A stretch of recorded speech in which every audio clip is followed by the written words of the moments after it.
Hello everyone, Bluebard here and welcome to the Mythoscope. Today we're going to be looking at Greece and beasts. Pegasus! Yay! How high can a horse fly? Well, according to the Greeks, they can soar up to Mount Olympus, sway past its peak and head straight for the stars. Or that is at least what Pegasus did. Pegasus is the flying horse from Greece mythology and hands down the most famous horse in mythology overall.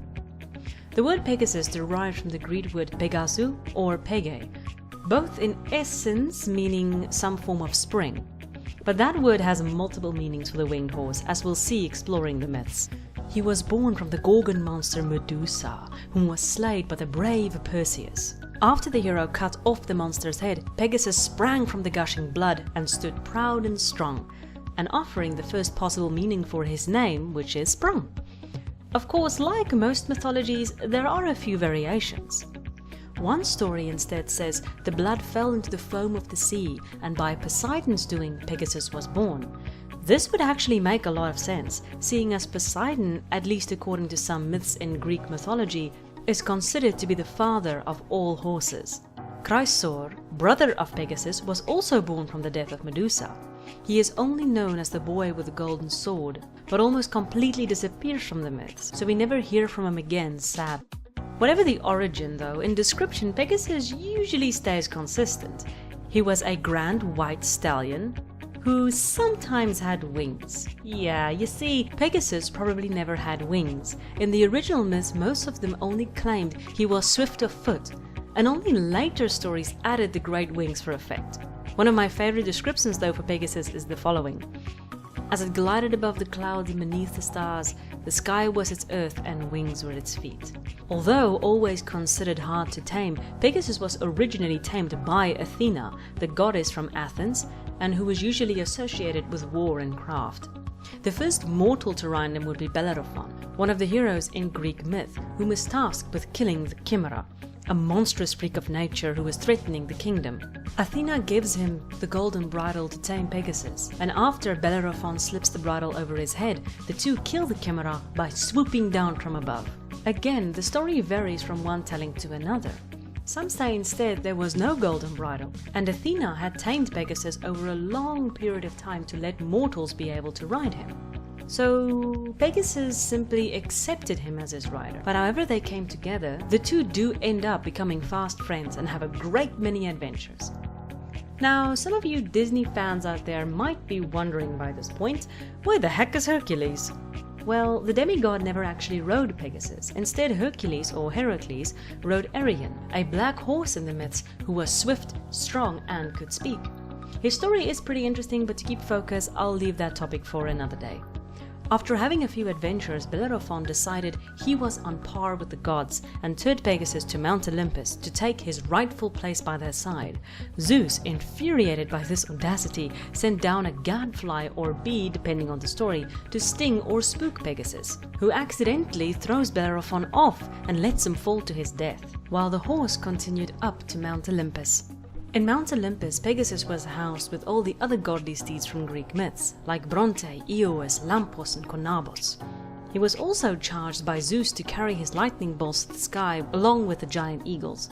One of the most well-known stories of Pegasus of his time in Olympus concerns the contest of the Muses. During their contest, the mountains swelled from their song, and Zeus ordered Pegasus to gallop over the mountain to calm it down.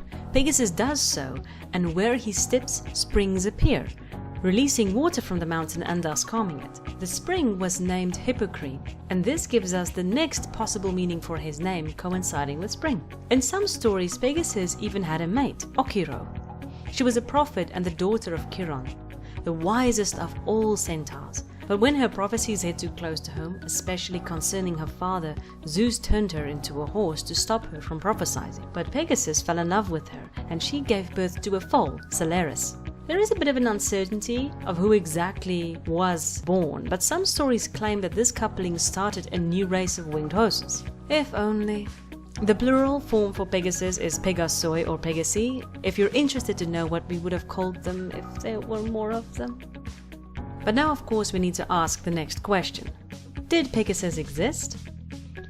In the context of a flying horse? No, probably not. It's a horse. You're not going to get it up the ground with a couple of wings that easy. Pegasus, though, was a true product of mythology.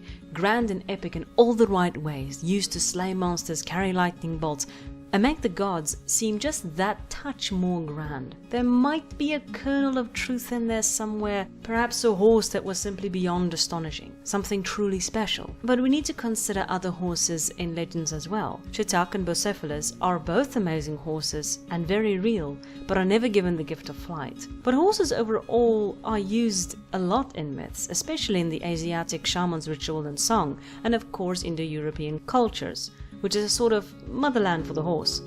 Horses have captured the imaginations of people since the dawn of time, that are often tasked with carrying godly messages to our kings or our dreams to the far realms and back. Couple their beauty with their bravery and strength, it's easy to see then why people might have spun a tale of a horse with wings. So no, I don't think Pegasus existed. However, if he existed or not, his story ends up in the same place, where he flies up past Olympus and to the stars to become the constellation of Pegasus, which today marks the coming of spring in Greece, giving us the final possible meaning for his name, the season spring. It also marks the coming of storms, which is the reason why the myths portray Pegasus carrying the lightning of Zeus, because when he is in the sky, thunderstorms follow.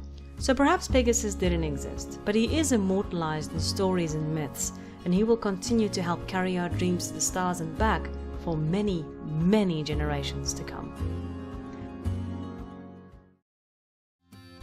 Thank you all so much for watching. I hope you enjoyed the video. Please let me know what you thought and have a great week, guys.